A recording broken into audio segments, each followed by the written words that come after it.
from the shimmer of light.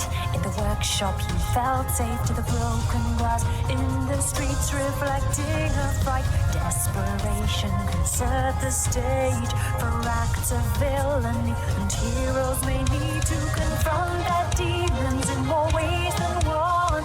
For a choice to be made, you must overcome the binding and twining of souls upon.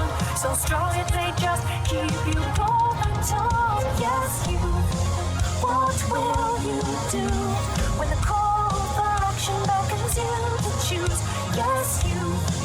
What will you be? A hero, a villain, or a monster indeed?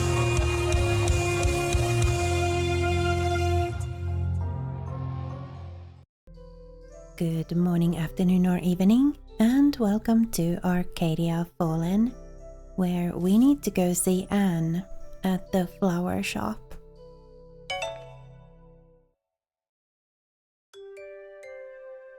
Anne's workshop is startlingly quiet when you return. You find the mage not busily welding together new metals, but instead leaning against her desk, reading what appears to be a letter. What are you reading? Oh, hello there. Didn't notice you come in. It's a letter from my brother, informing me that one of my father's associates has gotten a permit for a court mage, and insinuates quite heavily that I should give up my foolish endeavor and come settle down. She folds up the letter and throws it on the table dismissively. He's an idiot if he thinks I'd settle for a life as a pathetic court jester. But you've got to admire his tenacity. I didn't think his couriers would be able to find me all the way out here.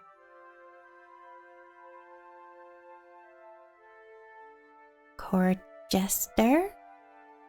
What do you mean? So, You know how towns have to qualify in some way to be allowed to have a mage move in? Well, some noble families got tired of their offspring ending up all over the empire, so they rigged the rules so that big estates or courts could qualify as a town too. So, mage children from noble houses go to the academy to learn pretty illusion magic, and then return home to live off their family's wealth as entertainers. ugh. Why would I ever want that for myself? Spending the rest of my life humoring a bunch of corrupt nobles. What a joke. Your father's associate? Tell me about... When you frame it like that, it sounds rather sketchy. Uh-huh. Oh, that's because it is. I love my father dearly, but I am not a fan of how he uses our family's power to bend the rules to his will. Your family's wealth? Really? My excessively long name didn't give that away?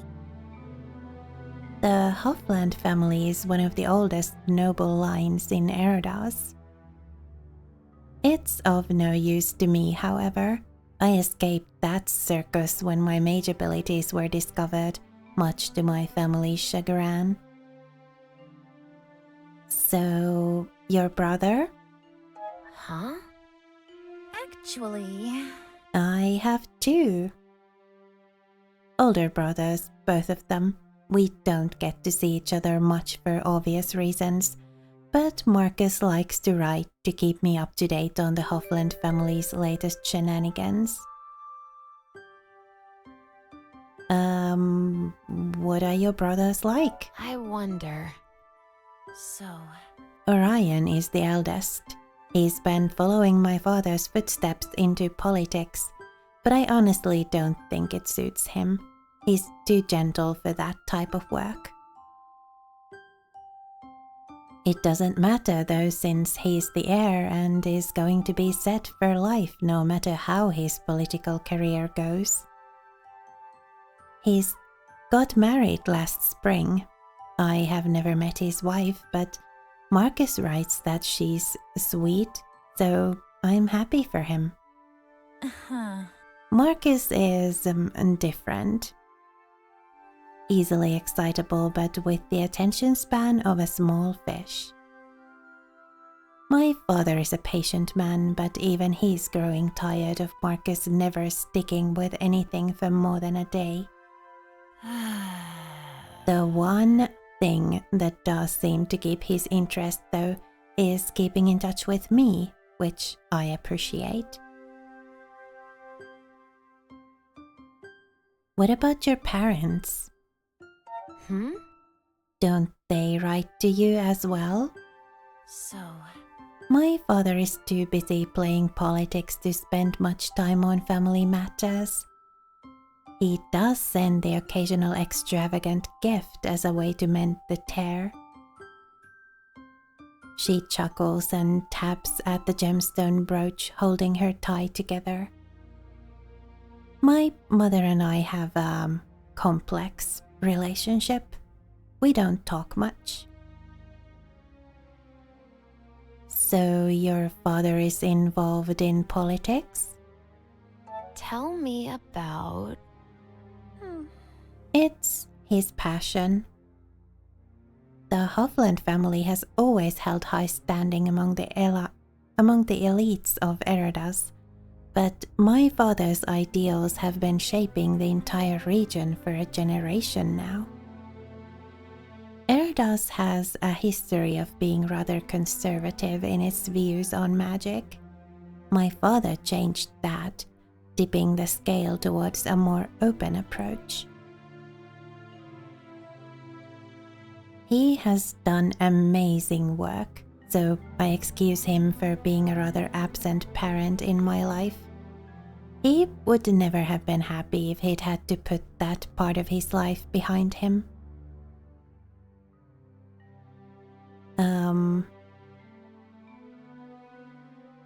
Well, I mean, you do have your own lobbyist, though.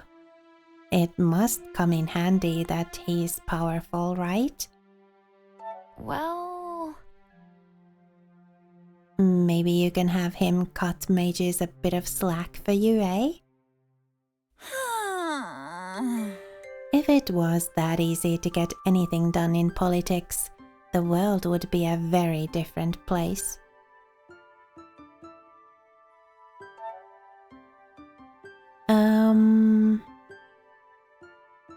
I mean, you should choose your own destiny, right?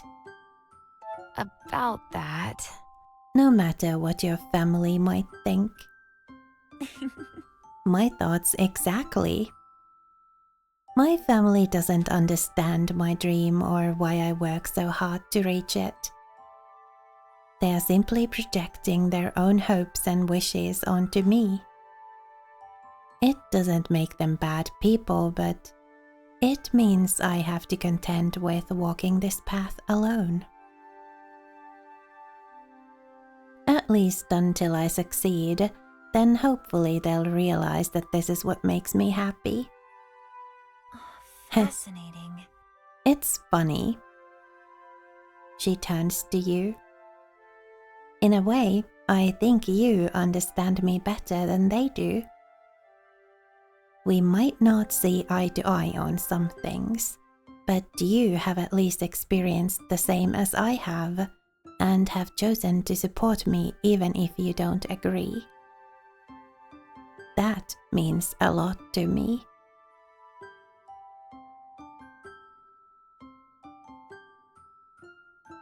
I'm glad you're my friend. Nah, let's do the teasing thing. So, you're finally warming up to me, huh? It's difficult to not want to be friends with someone as charming as me, I suppose. Charming, huh? Well, Since you claim to be such a charming friend, you must just be the one you must be just the one I need to help me move all these boxes over here. It would help me greatly, oh great friend of mine.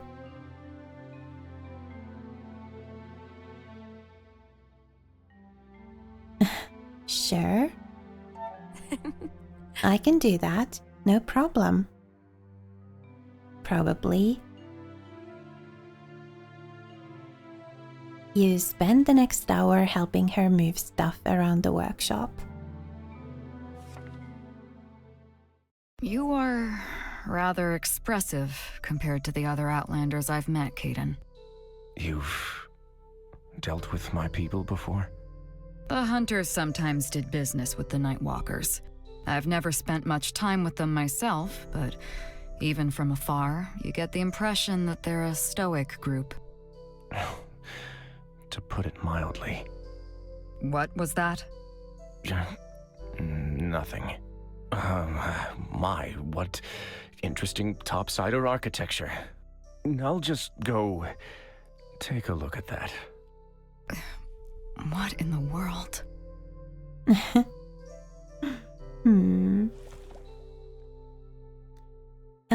Yeah, let's look for demons. Victoria's already waiting for you and Mime when you leave the alchemy shop, and she gives you a curt nod when you approach. Are you two ready? I mean, as ready as someone can ever be going on a demon hunt. How are we going to find them? So far we've just stumbled upon them in town. About that.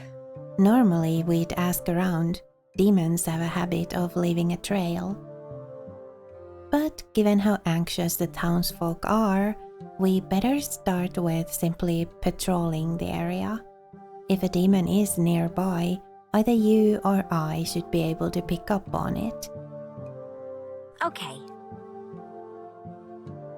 Well, let's go on patrol duty then. Mind if I tag along? Michael comes out of the shop wearing his usual lazy grin, and Victoria glares at him suspiciously. Michael, I swear. Just what are you planning? Nothing too nefarious, I can assure you. I thought I might lend a hand and sate my curiosity as to how a former demon huntress works. You could call it a personal interest for self-preservation. If I tell you no, then you're just going to follow us around anyway, correct? Sure thing. You know me so well. Fine. Stick around where I can see you. I see. Nothing out of the ordinary here. Nothing here either. Everything is normal. Ugh.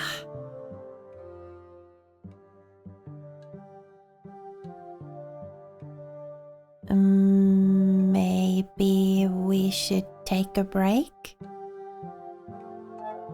So... So tired. I can't believe this. It seems our earlier... Oops. Sorry. So, I guess she was saying that our earlier run-ins must have got them a little scared or something. They won't just mindlessly attack like before, leaving us without any leads. Really?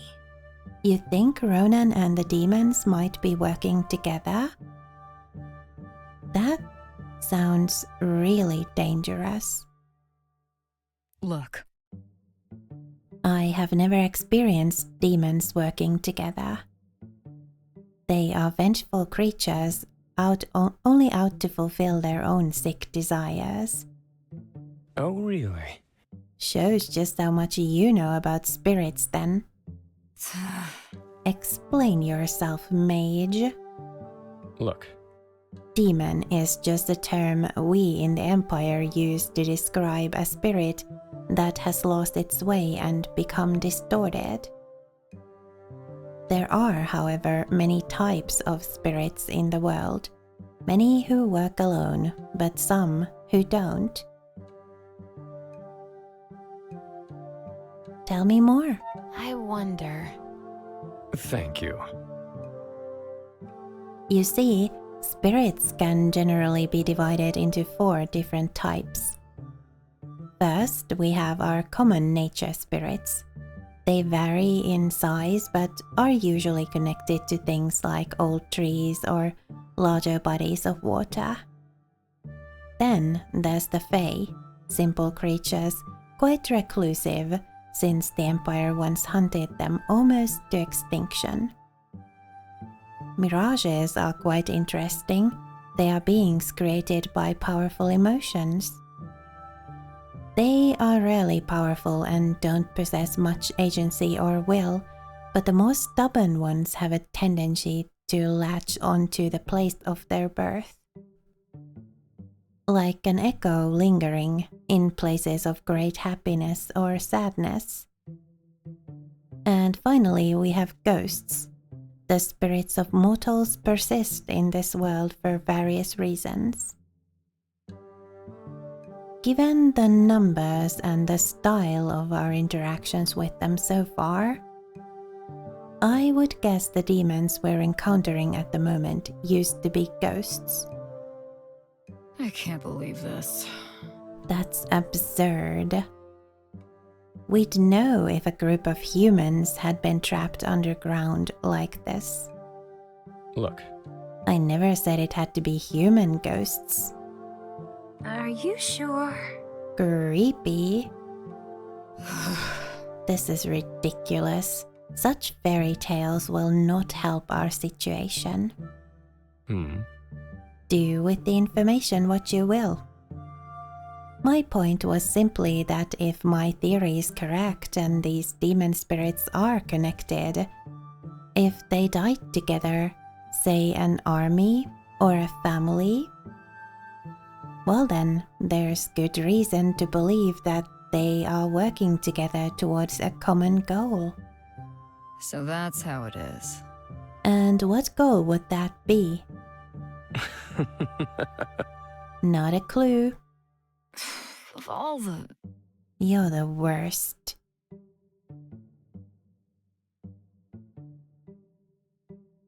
Let's try not to fight each other and focus on fighting the demons instead, okay?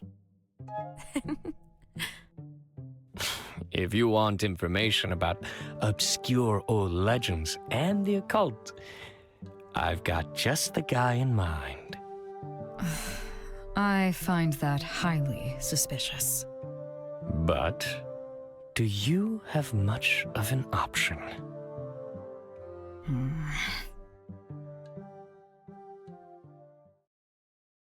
The tavern is fairly empty so early in the day. I swear, Michael, if you brought us here to get drunk, I will... What is this, Michael? Back for another story? Hey, it's the guy. A strange man walks up to your group, his thick round glasses gleaming in the candlelight as he glares pointedly at Michael. He seems familiar to you. Yeah, he was telling a story. Was it in the first or second episode? I might be. We're in a bit of a predicament, and I believe you have just the hints we need to move forward. You know the rules. No spoilers.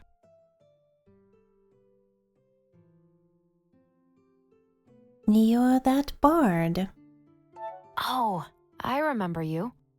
You're the bard who was telling stories to the kids in the town square. Ah, yes. I remember you seem to be quite enthralled yourself. I appreciate an attentive audience. I believe we have not yet been introduced. My apologies. You may call me Rune. I am a bard who lives to tell stories, and tells stories to make a living. The Guild of Bards is an ancient group of performers and storytellers. They guard over many of this world's greatest secrets. Getting them to tell those secrets is the tricky part. Every story can be told.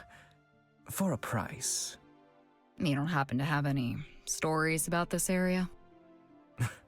Of Anemone Valley? Quite a few, actually. But from the way you ask, I suspect you are referring to something a little more specific. Demons. Rune raises a brow, glancing Michael's way. I see. Are you able to help us? I think I know what you're looking for. But are you willing to pay? I'm sure we can work something out. We don't. Spoken like a true diplomat. You're an alchemist, right? What about a potion in return for a story? I used to know this alchemist in another city who made a glasses polishing remedy that would last all day. No smudges, just clear eyesight. I am all out and won't be going back for quite a while.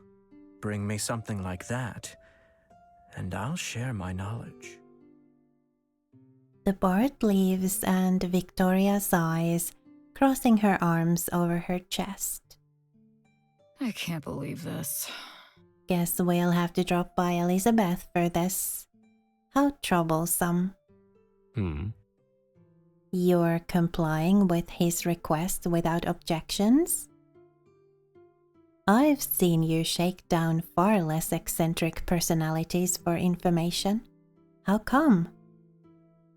About that. I'm kinda curious as well. I was sure you were going to draw your sword on him. I don't handle every interaction with violence.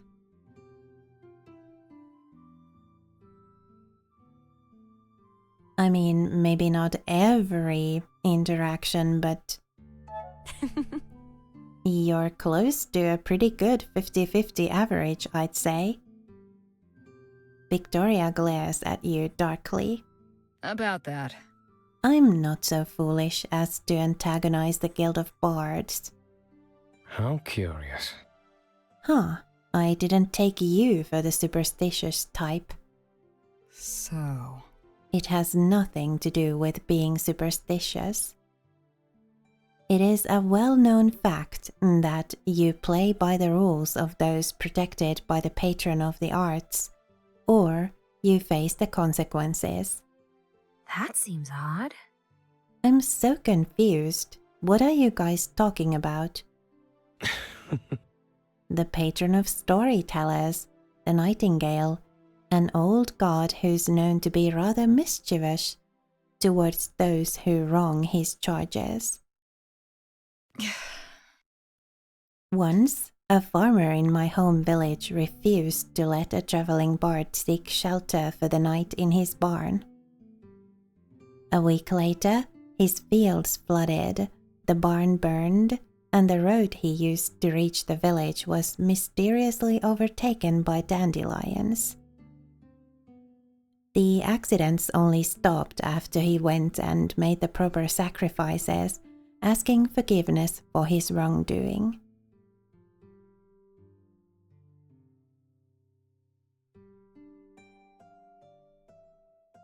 Dandelions? Really? I didn't think you'd be afraid of dandelions, Victoria. Those things burst through solid rock in only a night. I respect nature. Well, isn't this neat? I, for one, find it very encouraging that even a knight of the Empire respects the wrath of the old gods.